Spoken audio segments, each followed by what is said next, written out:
Hello guys. आज मैं आप लोगों को फंडामेंटल्स ऑफ आरटी में प्रोग्रामिंग के बारे में बताऊंगा। सो आरटी में प्रोग्रामिंग और आरटी में के एप्लीकेशंस के बारे में हम इस प्रेजेंटेशन में देखेंगे और इन फ्यूचर हम इसकी प्रोग्रामिंग के बारे में जानेंगे। बेसिकली व्हाट इज़ आरटी में आरटी हमारे पास रिमोट डायरेक्ट मेमोरी एक्सेस एक टर्म है और आरटी में डिवाइसेस हमारे पास होती हैं जिनके ज़रिए हम कम्युनिकेशन बेसिकली कर सकते हैं। एंड आर डी में के अंदर हमारे पास एक रिमोट मेमोरी पे डायरेक्ट एक्सेस हासिल होता है और उस मेमोरी को हम एक्सेस करके डायरेक्टली डाटा ट्रांसफ़र कर सकते हैं विदाउट एनी सीपीयू यूसेज। मतलब कि सीपीयू का जो ओवरलोड है या सीपीयू का जो यूसेज है या ओएस का जो यूसेज है वो बिल्कुल ज़ीरो के बराबर होगा। शुरू करते हैं तो टेबल ऑफ कंटेंट से। सो हम देख सकते हैं इसमें कि हम इंट्रोडक्शन, बेसिक्स, आरडीमी की कोर्स, आरडीमी के ऑपरेशंस, कोडिंग और डिमॉन्स्ट्रेशन की तरफ जाएंगे। तो शुरू में अगर हम डिस्कस करें तो आरडीमी को जानने के लिए आपके पास थोड़े से नेटवर्किंग कॉन्सेप्ट्स होने चाहिए और आपको सी लैंग्वेज की नॉलेज होनी चाहिए बिकॉज आरडीएमए की जो प्रोग्रामिंग जो लेगसी सपोर्ट टाइप लाइब्रेरीज हैं वो सी लैंग्वेज में लिखी गई हैं। कुछ और भी रैपर्स हैं डिफरेंट लैंग्वेजेस में बट वो इतने मेच्योर नहीं है कि आप उन पे आरडीएमए के सारे ऑपरेशंस अपने परफॉर्म कर सकें। सो आरडी में आपके पास एक अल्टरनेटिव आपको प्रोवाइड करता है एक सॉकेट बेस्ड प्रोग्रामिंग से। ट्रेडिशनली जो से हमारे पास सॉकेट एप्लीकेशंस हैं वो सॉकेट एपीआईज जो से यूज़ होती हैं उसमें कनेक्ट, सेंड और रिसीव के फंक्शंस जो कि यूज़ होते हैं जो कि दोनों सेंडर रिसीवर साइड पे आपके पास होते हैं। बट आर डी में के केस में जैसा कि मैंने कहा कि ये ऑपरेटिंग सिस्टम को बाईपास करके डाटा ट्रांसफ़र का काम करता है। uh, इसका मतलब ये है कि इसके जो डिवाइस ड्राइवर्स हैं उनके जो एलोकेशन और कनेक्शन के जो सिस्टम होते हैं वो मतलब कि इन्वॉल्व उस तरह नहीं होता जिस तरह हमारे पास सॉकेट एप्लीकेशन में वो होते हैं। बेसिकली जो आइडिया है आर डी एम एस का वो यही है कि आप आर डी एम के ड्राइवर्स को यूज़ करते हुए आप डायरेक्टली नेटवर्क इंटरफेस के जो हार्डवेयर का आपके पास कार्ड है उस पर डायरेक्टली आप बैठ के अपने अंदर कनेक्शन करें, उस कनेक्शन को एक्सेप्ट करें एंड आप डेटा ट्रांसफ़र करें। इसके अंदर कुछ और चीज़ें भी हैं जो कि हम फर्दर डिस्कस करेंगे अपनी प्रेजेंटेशन के अंदर। सो उससे पहले जानने के लिए हम इसके थोड़े से इश्यूज भी बता दें। बेसिकली इस आर में का जो कॉन्सेप्ट है वो नेटवर्क स्पेसिफिक मतलब कि इंटरफेस कार्ड के मतलब है। मतलब कि इसमें थोड़ी सी हार्डवेयर की कम कॉम्प्लिकेशंस भी आती हैं और इसमें हार्डवेयर बेस एक किस्म का ये टूल है और इसकी जो प्रोग्रामिंग है वो भी कम्प्लेक्स है बिकॉज आपको नीश टाइप प्रोग्रामिंग करनी पड़ती है और कंप्यूटर्स के मेमोरी और बसेस को कंट्रोल करना होता है। लेकिन उसको कंट्रोल करने के लिए भी कुछ हमारे पास लाइब्रेरी हेडर फाइल्स के अंदर फंक्शन मौजूद हैं जो आपका काम थोड़ा आसान बना देते हैं। बट रिलेटिवली इसकी प्रोग्रामिंग मुश्किल है आपकी सॉकेट प्रोग्रामिंग की निस्बतन। इसके अंदर हमारे पास दो टाइप के कनेक्शन होते हैं जो कि एक्स्टेब्लिश होते हैं जब भी आरडी में डिवाइस को अपने एक नोड से दूसरे नोड की तरफ कनेक्शन करना होता है। So beginning of the application ये कंट्रोल पाथ के ज़रिए कनेक्शन इस्टेब्लिशमेंट करता है जैसे कनेक्ट एंड एक्सेप्ट। एंड जब कंट्रोल पाथ के ज़रिए कनेक्शन इस्टेब्लिश हो जाता है तब डाटा पाथ के थ्रू ये डाटा सेंड और रिसीव कर सकता है एक दूसरे को। इस सेंड और रिसीव के अंदर भी कई सारे ऑपरेशंस हैं कि कुछ सूरतों में ये टू साइडेड है और कुछ सूरतों में वन साइडेड है जिनको हम फर्दर डिस्कस करेंगे।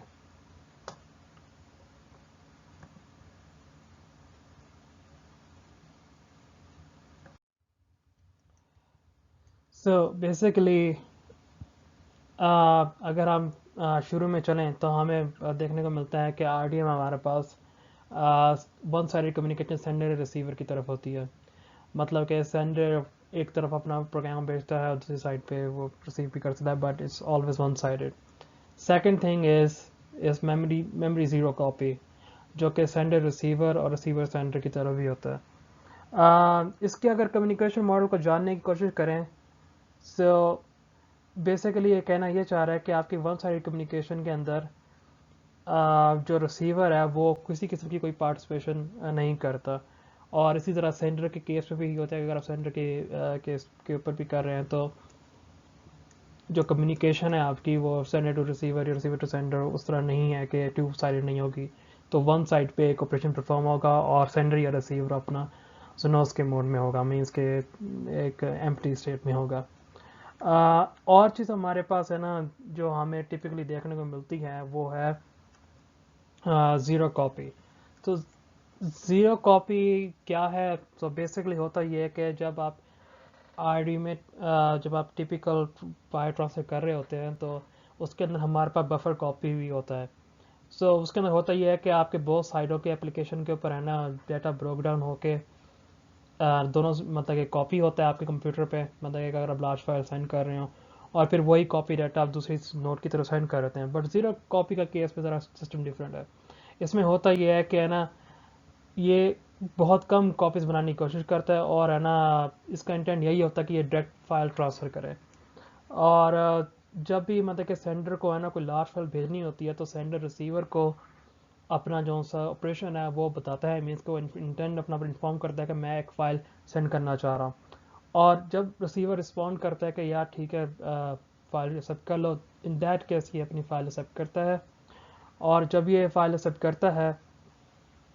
सो आरडी में मतलब कि जो सेंडर आपके पास नोट होता है आरडी में के थ्रू वो फिर उसको रिसीवर के साइड पे फाइल सेंड कर देता है। और सेंडर उस रिप्लाई की पेज के ऊपर फाइल कर रहा होता है जो कि रिसीवर सेंड कर रहा होता है। अगर सर रिसीवर बिजी है तो रिसीवर नोटिफाई सेंडर को कर सकता है कि it's busy and it will wait for a few minute और वट जो इंस्ट्रक्शन हम उसको कंप्लीशन क्यू में सेंड करते हैं। इन पे हम बाद में जाएंगे, पहले हम ट्रांसफ़र और ऑफलोड हम इसका देख लेते हैं किस किस टाइप के ट्रांसफर ऑफलोड है। बेसिकली जो मेन हमारे पास जो ट्रांसपोर्ट्स के मोडियम्स हैं उनमें है रिलायबल ट्रांसपोर्ट है और यूडी जो कि अनरिलायबल डाटाग्राम ट्रांसपोर्ट है। इसके अलावा हमारे पास D C U C X R C and R D भी हैं। आर सी जो सी हमारे पास है वो एक आप इसको टी सी पी से कंपेयर कर सकते हैं। बेसिकली टी सी पी है नहीं लेकिन आप इसको कंपेरिजन टी सी पी के साथ कर सकते हैं। और यूडी हमारे पास यूडी टाइप कनेक्शन ओरिएंटेशन है इसकी। बेसिकली हम जो सा अपना फोकस रखेंगे इन एक्सपेरिमेंट्स के अंदर भी अपने वर्क के अंदर भी वो हम आर सी रिलेटेड रखेंगे और मोस्टली हम एक्सपेरिमेंट्स आर सी थ्रू ही चलाएंगे।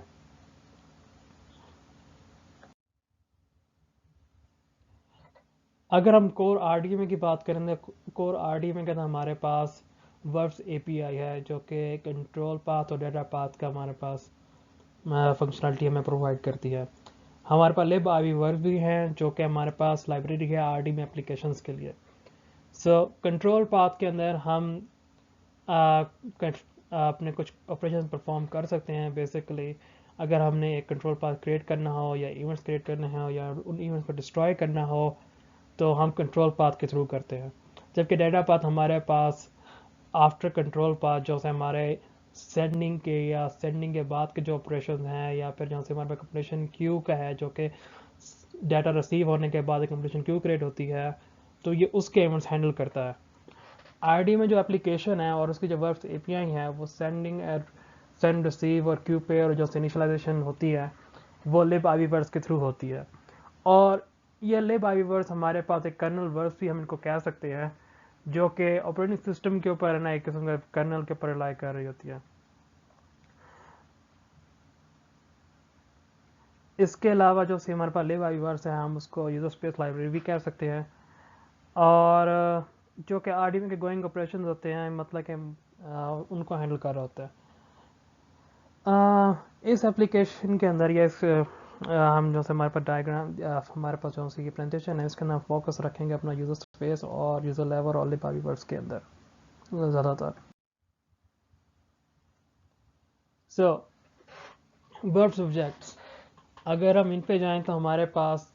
रिक्वेस्ट कंप्लीशन एंड क्यूज होती हैं जो कि हमारे पास वर्ब्स के कुछ ऑब्जेक्ट्स हैं। बेसिकली होता ये है कि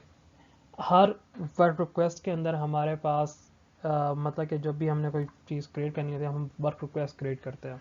और उस वर्क रिक्वेस्ट के अंदर हम चाहे सेंड के या फिर रिसीव के एक किस्म के बफर क्रिएट कर सकते हैं जो कि हमारे नेटवर्क इंटरफेस कार्ड के ऊपर वो चल रहे होते हैं। ये एक एक किस्म का इम्पोर्टेंट फीचर होता है जिसके ज़रिए हम वर्ड रिक्वेस्ट क्रिएट करते हैं जो कि हमारे पास एक क्यू पेयर एंटिटी में क्रिएट होती हैं। इसकी डिटेल्स हमारे पास आगे और भी हैं, लेकिन ये बेसिक जनरल आइडिया है कि हमारे पास रिक्वेस्ट, कंप्लीशंस और उनकी क्यूज़ होती हैं जो कि हमारे पास वर्ब्स ऑब्जेक्ट्स का एक किस्म का मजमूआ है। इस तरह हमारा वर्क कंप्लीशन क्यू है, सेंड और रिसीव की क्यूज़ हैं, और सेंड और रिसीव की क्यूज़ को अगर हम कंबाइन करें तो हमारे पास क्यू पेयर होता है, बिकॉज हर कंप्लीशन का एक सेंडर एंड रिसीवर क्यू है।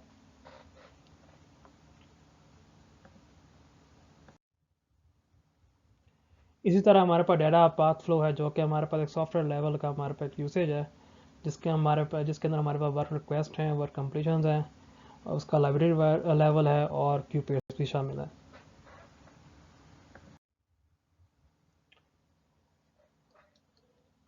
अगर हम अपना चेक करें सेंडर साइड पे, तो सेंडर साइड पे हमारे पास दो मैसेजेस हैं, हेलो और वेलकम के, और इन मैसेजेस को हम सेंड करना चाह रहे हैं अपने from sender to receiver. So basically होता यह है कि सॉफ्टवेयर लेवल पे हम इन जो मेमोरी एड्रेसेस हैं इनके वर्क रिक्वेस्ट क्रिएट करते हैं। इनकी वर्क रिक्वेस्ट क्रिएट करने के बाद हमारा जो नेक्स्ट काम होता है वो ये होता है कि हमने इनकी सेंड क्यूज क्रिएट करनी होती हैं। सेंड क्यू जो कि क्यू पेयर के अंदर है वो इन दोनों मैसेजेस के सेंड क्यू के मतलब के रिक्वेस्ट जनरेट करेगा, एंड देन ये जो हमारे पास ये क्यूज जो जनरेट हुई हैं ये हमारे पास हार्डवेयर के थ्रू जाते हुए कंप्लीशन क्यू की तरफ जाती हैं, और क्योंकि सेंडर ने अपना काम कर दिया होता है और वो इसको कंप्लीशन क्यू समझ लेता है, तो ये मैसेजेस अपना नेक्स्ट नोड की तरफ ये ट्रांसफ़र करने करता है और नोटिफिकेशन भेजता है कि मैंने अपनी कंप्लीशन क्यू कंप्लीट कर लिया है।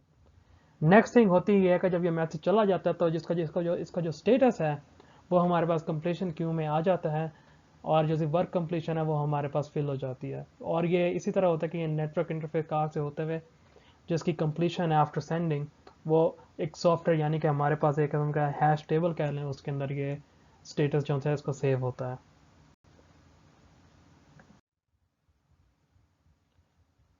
ऑन द रिसीवर साइड जब हमारे पास एक मैसेज जो रिसीव हो जाता है वो रिसीव क्यू के अंदर जाता है, बिकॉज ये रिसीवर रिसीव कर रहा है उस मैसेज को। आफ्टर दैट जब वो मैसेज हमारे पास रिसीव होता है तो बेसिकली एक वर्क रिक्वेस्ट की तौर पर जनरेट होता है, और यही वर्क रिक्वेस्ट हमारे पास सॉफ्टवेयर के थ्रू आते हुए रिसीव क्यू और फिर मेमोरी में जाके स्टोर होता है कि जो सा हमने मेमोरी में उस जिस स्पेसिफिक मेमोरी एड्रेस पे हमने उसे भेजना होता है। बेसिकली हमारे पास रिमोट की और लेफ्ट की के कुछ फंक्शन हैं, हम उनको यूज़ करते हुए अपने मेमोरी में ये मैसेज राइट करवा सकते हैं। आफ्टर जब हमारा रिसीव क्यू का जो मैसेज है वो राइट हो चुका है, we can send like a work completion queue, जो हम वर्क कंप्लीशन भेज सकते हैं, और ये वर्क कंप्लीशन हम अपने सॉफ्टवेयर के अंदर इसको स्टोर कर सकते हैं, और इसके अंदर इसका स्टेटस भी स्टोर होता है कि बेसिकली जो हमारे पास रिसीव क्यू आई थी उसका स्टेटस क्या है। सो बेसिकली ये उसको स्टोर करता है। इसके अंदर डिफरेंट हमारे पास ऑपरेशन होते हैं या स्टेटस होते हैं जो कि हम रिकॉर्ड करके रखते हैं। खैर आगे चलते हुए हम मेमोरी मैनेजमेंट की तरफ आते हैं, जिसके अंदर हम देख सकते हैं कि आर डी में को एक स्पेशल काइंड की मेमोरी लोकेशन चाहिए होती है, बिकॉज आर डी में के जो ऑपरेशन है उसके अंदर हम जो सी मेमोरी है वो प्री एलोकेट करते हैं। जैसे कि मैंने बताया कि जब भी कोई ऑपरेशन परफॉर्म होता है या मेमोरी राइट होती है तो उसके अंदर होता ये है कि जो रिसीवर आपका है, सेंडर उसको एक इन्फॉर्मेशन भेजता है कि मैंने ये डाटा राइट करना है, और देन रिसीवर जो सा है वो उसका एक्नॉलेजमेंट भेजता है या एक मैसेज भेजता है कि okay you can write this on your memory, और उतनी स्पेस की एलोकेट भी कर लेता है। सो प्रोटेक्शन एंड परमिशंस हमारे पास कुछ ऑपरेशन हैं। इस तरह हमारे पास मेमोरी पिनिंग भी है जो कि फिजिकल मेमोरी को लॉक कर देता है, एंड मेमोरी ट्रांसलेशन है जो कि उस मेमोरी को किस तरह असेस करना है उसकी मतलब की हैंडलिंग, ये सारा कुछ इस प्रोसेस के अंदर होता है।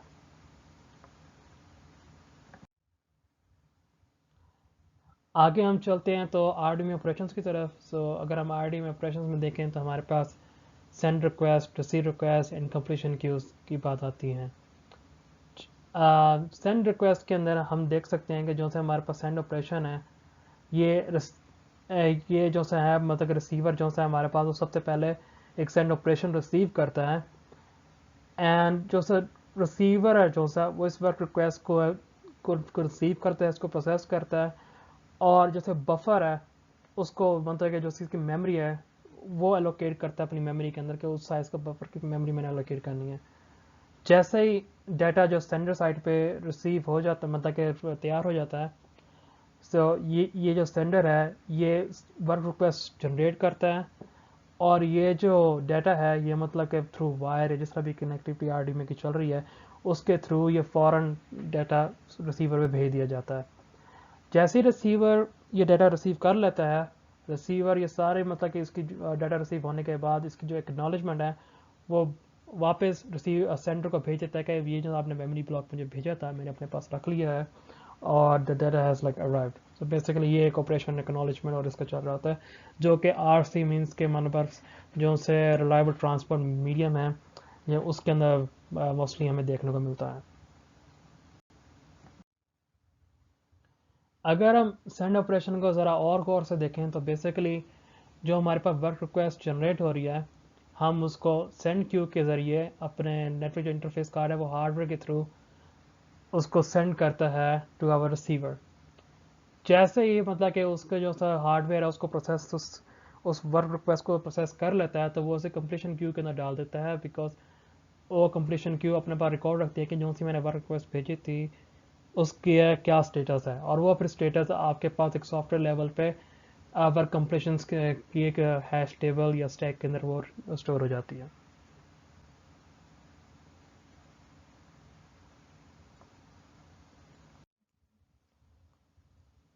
सो आर में रीड के बाद जो हमारे पास नेक्स्ट ऑपरेशन आर में आता है वो आर में राइट ऑपरेशन आता है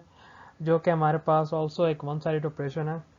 इसके अंदर जो सा हमारे पास रिसीवर साइड का जो सॉफ्टवेयर है वो बिल्कुल है ना अनइन्वॉल्व रहता है, उसकी कोई इन्वॉल्वमेंट हमारे पास सेंडर रिसीवर साइड पे कोई नहीं होती, और हमारा सेंडर है ना जब रेडी होता है वो एक जो हमारा मैसेज होता है उसको क्रिएट हो जाता है जिसके अंदर डाटा होता है वो रिमोट साइड की मेमोरी पे राइट कर देता है, और उसके पास डाटा के अंदर जब वो जाता है तो उसके पास मेमोरी में जो रिमोट पे उसने भेजना होता है उसका एड्रेस और उसकी जो रिमोट की होती है जैसे कि मैंने बताया था कि हमारे पास यहाँ पे प्रोटेक्शन डोमेन होती है पीडी। सो उसकी जो की जो रिमोट मेमोरी की है वो भी इसके पास होती है, सेंटर के पास होती है, और सेंटर के पास उसका एड्रेस और वो जो डाटा एक्चुअली उन्होंने राइट करवाना था वो होता है। जब ये इंफॉर्मेशन राइट हो जाती है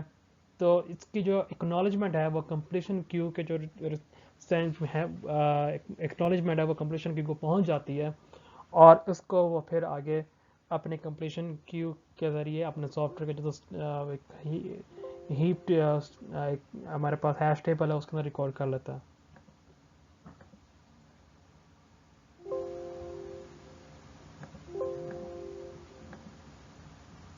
इसका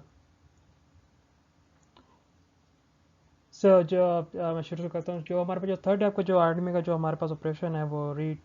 आर्मी ऑपरेशन है, जिसके अंदर जब हमारे पास डाटा सेंड हो जाता है और सेंड होने के बाद हम उसको राइट कर लेते हैं तो हमने उसको बेसिकली रीड भी करना होता है ऑन द रिसीवर साइड। सो इसके अंदर उसके जो लेंथ और जो इन्फॉर्मेशन है वो होती है हार्डवेयर उसका मतलब कि रिस्पॉन्सिबल होता है कि जो डाटा इसने रीड करना है तो ये सेंडर को बैक भी कर सके एंड सो ऑन। जो हमारे पास ऑपरेशन है वो मेमोरी रजिस्ट्रेशन के हैं और परमिशंस के भी हैं जो कि हमारे पास रीड के अंदर बेसिकली वो रिकॉर्ड होते हैं। हमारे पास जो सा लास्ट ऑपरेशन जो आरडीमी का आता है वो है एटॉमिक ऑपरेशंस। सो ये हार्डवेयर की कैपेबिलिटी पे इसका निसार है और मतलब कि ये डिपेंड करता है उसके ऊपर, और इसके कुछ सेवरल मतलब कि और ये इसलिए ज़रूरी है क्योंकि इसके अंदर कुछ जो स्टेप्स होते हैं वो बगैर किसी इंटरप्शन के अपना काम करते हैं। जो करंट हमारे पास जो हार्डवेयर हैं वो स्वैप और फैच और ऐड के ऑपरेशंस सपोर्ट करते हैं बेसिकली।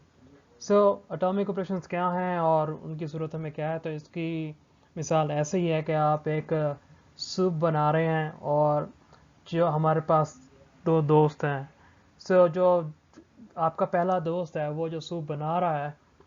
वो सूप बनाते हुए नमक डालना भूल जाता है और इन दी एंड वो नमक डालने के लिए मतलब कि वो नमक ढूंढने के लिए जाता है किसी और कमरे में। जब जो आपका दोस्त टू जो सा यानी कि आपका दूसरा दोस्त जो जब उस सूप को चखता है और वो कहता है कि ओह ये सूप तो इसके अंदर नमक नहीं है, नमक कम है। तो वो जाता है और वो अपने रूम से नमक उठाता है और वो सूप के अंदर नमक डाल देता है और कहता है कि चलो सूप परफेक्ट हो गया। इसी तरह आपका जो दूसरा दोस्त है वो नमक ले आता है और वो बगैर चखे फिर से नमक डाल देता है, और इन दी एंड हमारे पास होता ही है कि आपका जो सूप है वो ज़्यादा नमकीन हो जाता है। सो इस चीज़ को ख़त्म करने के लिए हम एटॉमिक ऑपरेशंस का एक कॉन्सेप्ट है उसको डिस्कस करते हैं, जो कि जो आपके पास एक ऑपरेशन है और उस ऑपरेशन को एग्जीक्यूट करने के बाद जो तो उसके आपके पास एक फीडबैक आना है, वो बेसिकली आप एक ही ऑपरेशन के अंदर कंबाइन कर लें ताकि आपके पास एक डबल फीडबैक ऑपरेशन ना हो और आप एक ही ऑपरेशन के ज़रिए आप मतलब कि अपने किसी भी इंटरप्शन के बगैर अपना ना एक जो सा आपके पास कंपेयर एंड स्वैप या फैक्शन ऐड फंक्शन है वो परफॉर्म कर सकें। सो बेसिकली ये हमारे पास एटॉमिक ऑपरेशन है आरडीएमए के अंदर। नेक्स्ट जो हम आरडीएमए की बात करेंगे वो आरडीएमए कोडिंग की बात करेंगे कि आरडीएमए हम कैसे कोड करते हैं। बेसिकली हम जो एग्जांपल्स भी डिस्कस करेंगे वो हमारे पास सी लैंग्वेज के अंदर होंगी। सो अगर आपके पास सी लैंग्वेज का नॉलेज है तो वेल एंड गुड है, बिकॉज इसकी जो लेगेसी मतलब के जो सपोर्ट लाइब्रेरीज हैं वो सी के अंदर ही हैं। सो आरडीएमए के अंदर जब हम प्रोग्रामिंग करते हैं तो जो बेसिक हमारे पास मतलब कि जो हमने पहला काम करना होता है एक फंक्शन में वो होता है कि हमने मेमोरी रजिस्ट्रेशन करनी होती है इसके अंदर। मेमोरी रजिस्ट्रेशन की हम एग्जांपल लें तो ये हमारे पास जो एक्सट्रैक्ट टाइप फंक्शन जो सा है इसके अंदर हम कुछ आर्गुमेंट्स पास करवा रहे हैं और इन आर्गुमेंट्स में IPv4 जो कि हमारा प्रोटेक्शन डोमेन है, हमारे पास मेमोरी का एड्रेस और उसका साइज और इसके एसएस फ्लैग्स मतलब कि कौन टाइप का हमें फ्लैग मिला हुआ है, और इसी तरह इसकी रजिस्ट्रेशन ऑफ मेमोरी का भी हमारे पास फंक्शंस यहाँ पे बेसिकली अवेलेबल हैं। सो आम लफ्ज़ों में हम आर की और लेफ्ट की हमारे पास यानी कि जो से हमारे पास मेमोरी रीजन है तो उसकी हमारे पास कीज़ होंगी, उसके एड्रेस होंगे और जो सा वो मेमोरी का जो बफर साइज़ है वो हमारे पास होगा। बिकॉज बेसिकली क्यों ही हमें ये चीज़ें चाहिए, बिकॉज यही इंफॉर्मेशन लेके हम अपनी रिमोट मेमोरी पे ये मेमोरी एक्सेस जो सा है वो लॉक करवा सकते हैं फिज़िकली, और उस इंफॉर्मेशन को लेके जब हमारे पास एक मेमोरी रिसीवर पे लॉक हो जाती है उसी इंफॉर्मेशन को यूज़ करते हुए हम मेमोरी राइट कर सकते हैं अपने रिसीवर के ऊपर।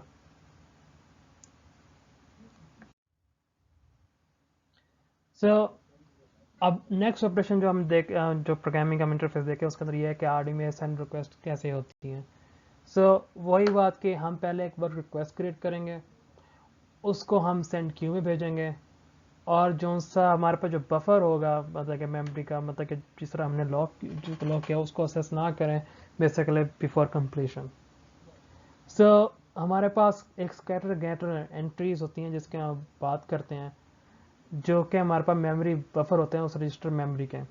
उसकी लेंथ और एल की जो कि हमारे पास लोकल की होती है। बेसिकली जो सा हमारे पास स्कैटर गेटर एंट्री है ये हमारे पास लोकल मेमोरी की एड्रेस, लेंथ और उसकी की रखते हैं। क्योंकि जैसे मैंने कहा कि आपके पास एक ज़ीरो कॉपी ऑपरेशन है और ज़ीरो कॉपी के अंदर आप उस डाटा की कॉपी नहीं बनाते, आपने जो मैसेज है वो अपना रिकॉर्ड किया हुआ है और उसका एड्रेस लेते हैं, उसकी लेंथ मतलब उसका जो साइज़ है मेमोरी का वो, और आपके पास जो लोकल की है उस मेमोरी को जो उसको लॉक किया हुआ है उसका वो आपके पास लोकल की होती है। उसके बाद हमारे पास जैसा पोस्ट सेंड फंक्शन है IPv पोस्ट सेंड हम उसको यूज़ करते हैं जिसके अंदर हमारे पास जो आपने अपने पास locally work request ID create की होती है वो हम अपने पास रखते हैं।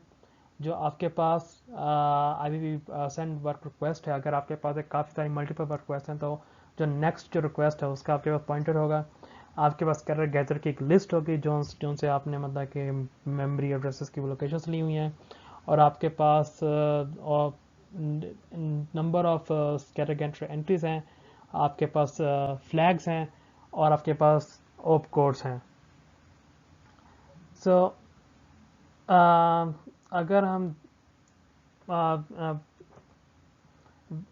इनको यूज़ करते हुए हम अपने आरडीएमए राइट के ऑपरेशंस को मतलब कि परफॉर्म कर सकते हैं अपने मोर की तरफ।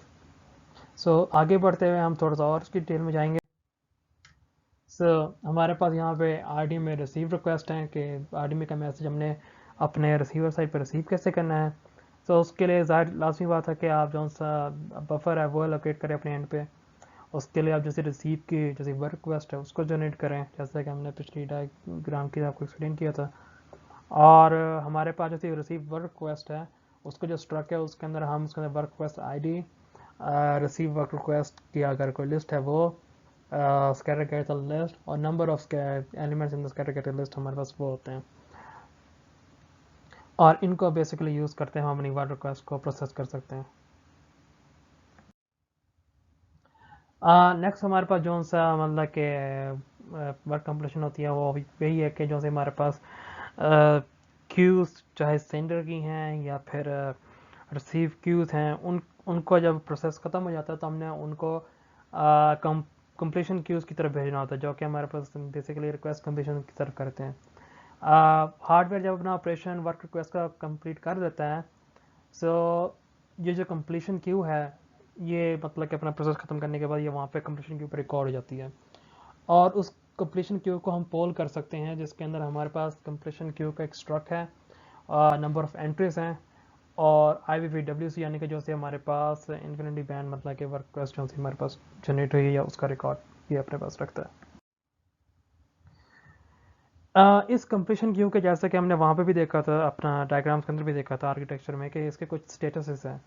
और डिपेंडिंग अपॉन के आपकी जो वर्क रिक्वेस्ट है उसका क्या परफॉर्मेंस रही है उसने कि उसका क्या आउटपुट रही है, उसकी बेस के ऊपर आप यहाँ पे कुछ स्टेटस हैं वो सेट कर सकते हैं। बेसिकली आपकी ये try and catch exception type का एक कॉन्सेप्ट है, लेकिन अब ये सी के अंदर है तो इसको आपको हैंडलिंग इफ़ कंडीशंस के ज़रिए भी कर सकते हैं, और मोस्टली जो प्रोग्रामिंग भी हमने देखी है उसके अंदर ये इफ़ कंडीशन मोस्टली यूज़ हो रही होती हैं, डिपेंडिंग आप कैसे इसको कोड करते हैं। और ये उसके कुछ कंप्लीशन स्टेटसेस हैं जिनके अंदर आपको ये आप उसको आइडेंटिफाई कर सकते हैं किस टाइप का आपके पास एरर आया है, और आई थिंक इनके एरर्स की वैल्यूज इन टाइप है, सो इनको यूज़ करते हुए आप अपना रिजल्ट निकाल सकते हैं। अब आते हैं हम अपने कनेक्शन मैनेजर की तरफ। कनेक्शन मैनेजर या RD में CM जो होता है वो कैसे कनेक्शन मैनेज करता है। सो RD में की कनेक्शन मैनेजमेंट थोड़ी सॉकेट टाइप की है, लेकिन कुछ चीज़ें हैं जो कि काफ़ी डिफरेंट है।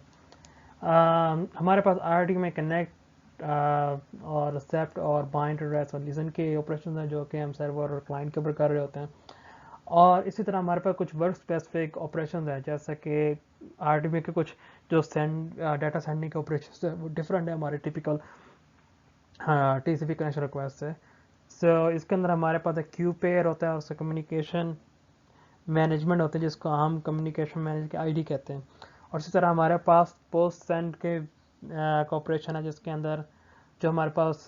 जो बफर है उसको उसका जो मैसेज है वो हम सेंड करते हैं। सो प्रोग्रामिंग इसकी थोड़ी डिफ़िकल्ट है, लेकिन ये है कि विद प्रैक्टिस आप इस चैलेंज को अबूर कर सकते हैं। सो नेक्स्ट प्रेजेंटेशन के अंदर हम इसकी कोडिंग के बारे में देखेंगे, और ये देखेंगे कि इसको हम इनेबल कैसे कर सकते हैं, बंच ऑफ अदर ऑपरेशंस जो कि इन्फिनिटी इवेंट से रिलेटेड है। सो शुक्रिया, और चैनल के साथ बने रहें। इंशाल्लाह मैं इसके अंदर और भी चीज़ें लाऊंगा। अगर आप लोगों को